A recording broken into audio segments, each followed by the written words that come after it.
విధంగా ఉంటుంది. మిగతా వాటిని నా దృష్టికి అంటే నేను కూడా తెలుసుకొని పెద్దలకు చెప్పడానికి, మీకు కనెక్ట్ చేయడానికి కూడా నాకు ఉపయోగపడుతుందని నేను వింటా, మీరు మాట్లాడండి సార్. ఇదే విషయంపై నేను మాట్లాడింది కాదు సార్. ఇస్కాయి బాబా గారు మీరు అడగదలుచుకున్నారు, ఇస్కాయి బాబా గారి దగ్గర అడదాం. ఇస్కాయి బాబా గారు చెప్పండి సార్. దయాకర్ గారితో డైరెక్ట్ మీరు అట్లొచ్చు. చెప్పండి బ్రదర్, చెప్పండి ఇస్కాయి బాయ్. మేము మా ముస్లిం ఆలోచన పరుల ముస్లిం జాక్ యొక్క అభిప్రాయం ఏంటంటే, ఎంతో క్లిష్టమైన పరిస్థితుల్లో కాంగ్రెస్ గెలుస్తుందనే నమ్మకం కూడా లేని పరిస్థితుల్లో 13.5% ఉన్న ముస్లింల నుంచి మెజారిటీగా అంటే దాదాపు 80% పైగా ముస్లింలు కాంగ్రెస్ వైపు డైవర్ట్ అయ్యి కాంగ్రెస్ ని గెలిపించుకున్నారు. జిల్లాలలో ఒక గ్రేటర్ హైదరాబాద్ లో మాత్రమే ఎంఐఎం తర్వాత బీజేపీ భయం వల్ల కావచ్చు, ఎంఐఎం ప్రభావం వల్ల కావచ్చు, గ్రేటర్ హైదరాబాద్ లో కాంగ్రెస్ కు సీట్లు రాలేదు. కానీ మిగతా మొత్తంగా జిల్లాలలో ముస్లింస్ ఎక్కువగా ఓటేయడం వల్ల, వాళ్ళ జనాభా ఎక్కువ కాబట్టి 13% ఉంటే దాంట్లో కనీసం 10% అటు ఇటుగా ముస్లింలు అంత పెద్ద సంఖ్యలో కాంగ్రెస్ కు ఓటేయడం వల్ల కాంగ్రెస్ గెలిచిందని మేము బలంగా నమ్ముతున్నాం. దానికి ఆధారాలు ఉన్నాయి. మేము ముస్లిం డిక్లరేషన్ తీసుకొచ్చి జిల్లాలలో 18 చోట్ల మీటింగ్లు పెట్టిన చోటల్లా కాంగ్రెస్ గెలిచింది. అట్లాంటి సందర్భంలో మేము ఒక సెక్యులర్ గవర్నమెంట్ ని తీసుకొచ్చుకోగలిగాము. బీఆర్ఎస్ బీజేపీతోని లోపాయికారి ఒప్పందంలో ఉన్నది కాబట్టి మేము కాంగ్రెస్ ను గెలిపించుకున్నాం. అలాగే కేంద్రంలో ఉన్న బీజేపీని నిలువరించడానికి మనం ఇక్కడ కాంగ్రెస్ ని గెలిపించుకున్నాం అని చెప్పి మేము బలంగా నమ్మాం. అట్లాంటి సందర్భంలో కాంగ్రెస్ అధికారంలోకి వచ్చింది సరే. అయితే 3 ప్రధానమైన నాయకులు కాంగ్రెస్ నుంచి పోటీ చేసి ఓడిపోవడం మనకు తెలిసిందే. కాంగ్రెస్ ని మిగతా చోట్లలో ముస్లింలు అంత పెద్ద ఎత్తున ఓటేసి గెలిపించుకుంటే కాంగ్రెస్ మాత్రం ఈ 3 నాయకుల్ని గెలిపించుకోలేకపోయింది అనేది కూడా ఒక పాయింట్. అది ఎందువల్ల జరిగింది అనేది కూడా విశ్లేషణ జరగలేదు. తర్వాత ఇప్పుడు 18 నెలలు అయింది. మరి ఇంత పెద్ద ఎత్తున జనాభా ఉన్న ముస్లింలకి ఒక మంత్రి పదవి ఇవ్వాలనే ఆలోచన చేయడం లేదు. తొందరపాటు చర్యగా ఒక ఎమ్మెల్సీని ఒకరికి ఇచ్చారు. ఆయన కాంగ్రెస్ వ్యక్తిగా సభ్యత్వం ఉన్నవాడు కాదు కాబట్టి ఆయనకు మంత్రి పదవి ఇచ్చే పరిస్థితి ప్రస్తుతం లేదని వినిపిస్తా ఉంది. ఇవ్వాలనుకుంటే వేరే వాళ్ళకి ఇచ్చేనే ఏదో రకంగా చేసేవాళ్ళు. కానీ ఇవి ఇచ్చే ఆలోచన ఏమి అంటే ఆ పెయిన్ ఏం లేదు, ఆ బాధ ఏం లేదు. ముస్లింలు ఇంత పెద్ద జనాభా ఉన్నది, వీళ్ళకి ఇచ్చుకొని భవిష్యత్తులో ముస్లింల ఓటు బ్యాంకును కాపాడుతున్నారు. ఖచ్చితంగా మీరు ఏదైతే దయాకర్ గారికి అడగదలుచుకున్నారో అదే అడగండి సార్. పాయింట్ ఏంటంటే, మా జనాభా ఎంత ఉందో మా జనాభా అంతే ఉన్న దళితులకేమో 4 మంత్రి పదవులు వచ్చినాయన్న, కానీ ముస్లింలకు ఒక్క మంత్రి పదవి ఇచ్చే పరిస్థితి లేదు. ఇంత దారుణం ఎక్కడన్నా ఉంటుందా?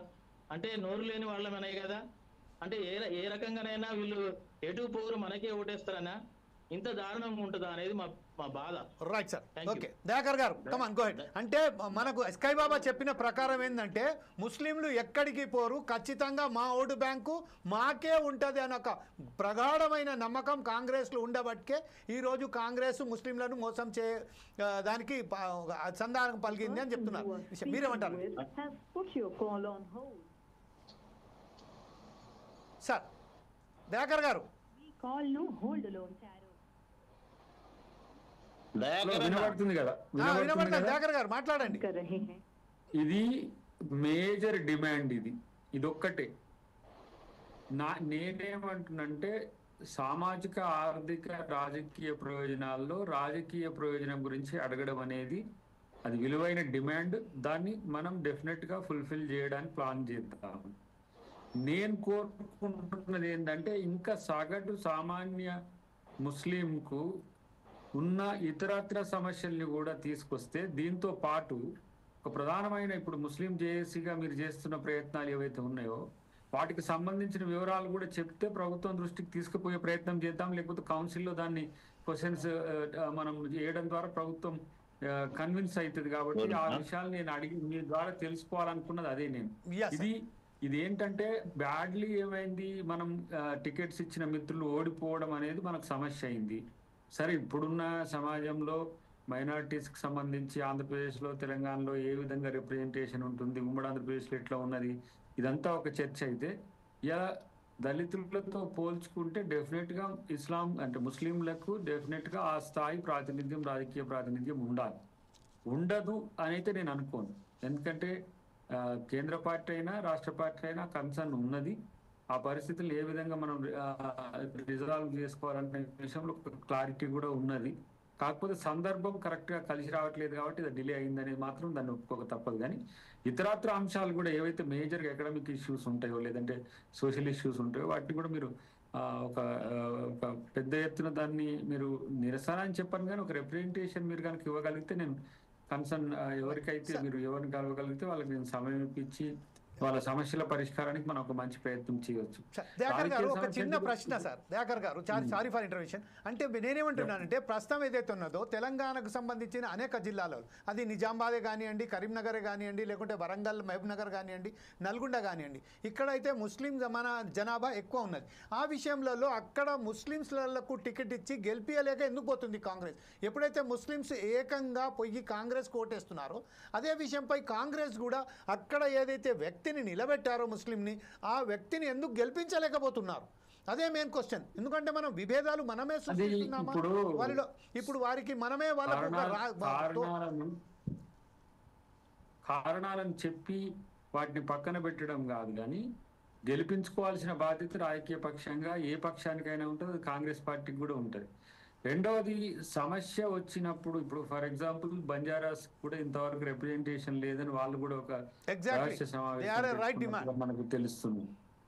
సో ఇక్కడ ఏంటంటే మేజర్ కమ్యూనిటీస్ కు మనం అకామిడేట్ చేయాల్సిన బాధ్యత ఉంది. ఇంకా 3 ఉన్నాయి, అవి త్వరలో కూడా సెప్టెంబర్, అక్టోబర్ లోపలనే అవి కూడా ఫుల్ఫిల్ అవడానికి అవకాశం ఉంది. కాబట్టి ఆ విషయంలో నేను ఇప్పుడు చెప్పడం కూడా ముందస్తుగా ఏదో రాజకీయ ప్రయోజనం కొరకు చెప్పినట్టు ఉంటుంది. కాబట్టి అది ఫిల్ చేసినాక నేను చెప్పే ప్రయత్నం చేస్తాను. ఈ మేరకు లోకల్ బాడీస్లో కానీ, మున్సిపాలిటీస్లో కానీ, లేకపోతే జిల్లా పరిషత్తుల్లో కానీ, అంటే జెడ్పీటీసీ నుంచి జెడ్పీ చైర్మన్ రావడం ఇదంతా కూడా ఒక అవకాశం ఉంది.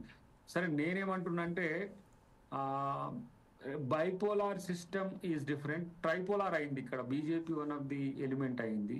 ఇక్కడ కొంత ఈ మతపరమైన చర్చలు తీసుకురావడం ద్వారా కూడా ముస్లింలో నిలబడ్డ వాళ్ళకి ఇబ్బందులు అవుతున్నాయి. అవి నేను ప్రత్యక్షంగా కొన్ని ఎలక్షన్లకు సంబంధించి ఉటంకించగలను, కానీ అది అది అది మనము చర్చించుకోవడానికి ఉపయోగపడుతుంది కానీ లబ్ధి పొందడానికి కాదు.